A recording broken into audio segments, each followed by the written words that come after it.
Okay, here we go on the next step. As you can see, the Stug 3 is upside down. I painted overall gray, painted everything, painted over the swamp mix, which I already applied in a previous. And it's interesting how some of the swamp mix I usually would paint first, then add the swamp mix. In this case, I added the swamp mix before and then painted, but the swamp mix, some of the colors still come through. I'm still gonna paint everything as I mentioned. Doesn't have to be solid, but there's enough layers to this.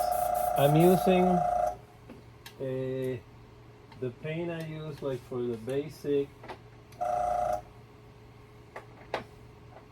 basic dirt is flat earth, Tamiya flat earth.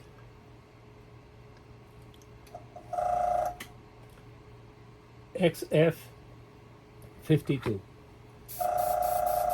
Straight out of the bottle. Again, I thin it with denatured alcohol that I buy in the hardware store.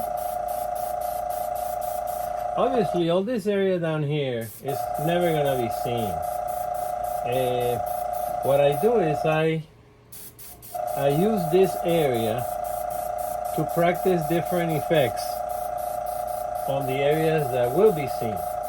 In this case, I've been giving a lot of thought to what to do in terms of frost or snow, because again, this is going to be a Kharkov vehicle, and that means plenty of snow. I don't want to make a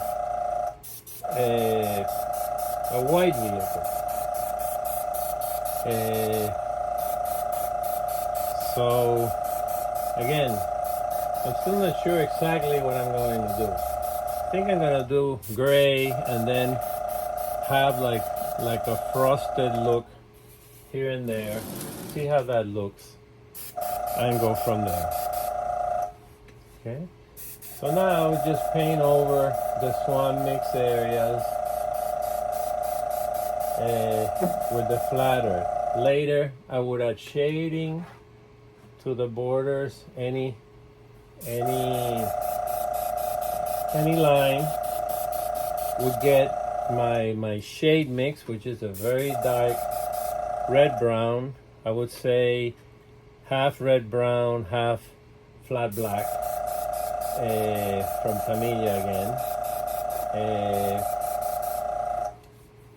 And I add that shading to everything, to every edge.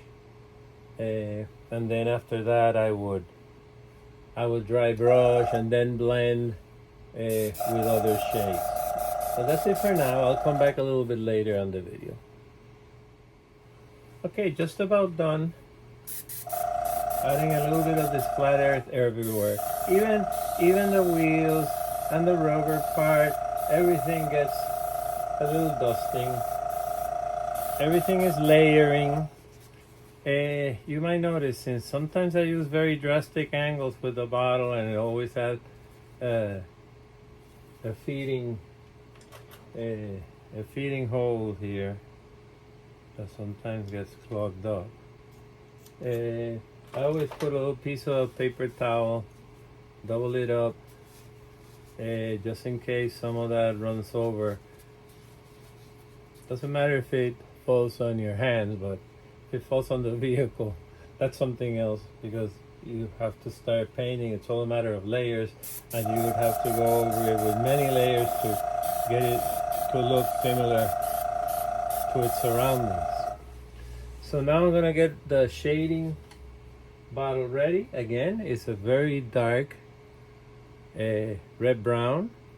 I use the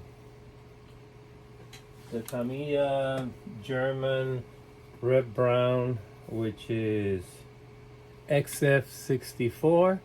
Mix it about half and half with black, and then when I use it in the gun, half and half with denatured alcohol, which I use as solvent. Okay, I'll be back in a little while.